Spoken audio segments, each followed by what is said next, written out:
বৈধ কাগজপত্র এবং দলিল থাকা সত্ত্বেও মাফিয়া হুমকির শিকার হয়ে পথে নেমে প্রতিবাদ করতে বাধ্য হলেন আগরতলার প্রগতি রোড সংলগ্ন এলাকার সুব্রত দেববর্মা। মঙ্গলবার ভোর রাতে কমল দেববর্মা নামে একজনের নেতৃত্বে একদল মাফিয়া তার বাড়িতে প্রবেশ করে দোকান ভিটি দখল করে বলে অভিযোগ করেন সুব্রত দেববর্মা।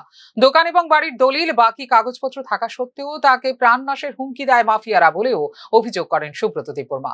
আমার কাগজপত্র ভ্যালিড থাকার ফলেও কেন আমার বাড়িতে জোর করে একজন কমল দেববর্মা নামে ওর ছেলের নামে বিশ্বজিতের নামে জায়গা কিনা রং টং করে লিছে। আমার নিজের বৈধ দোকানের মধ্যে তারা কীভাবে এটা সম্ভব হয়? আমি প্রমোটারে জিজ্ঞেস করলাম, পরে প্রমোটার আমাদের বুথ মিটিংয়ের পরে আপনার সাথে কথা বলবো, ঠিক আছে?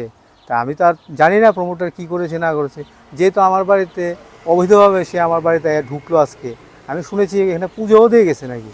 হ্যাঁ, এটা কি বৈধতা কে দিছে এটা তো আমার জানা নেই। আমি সেই কারণে আইনের শরণাপন্ন হইলাম।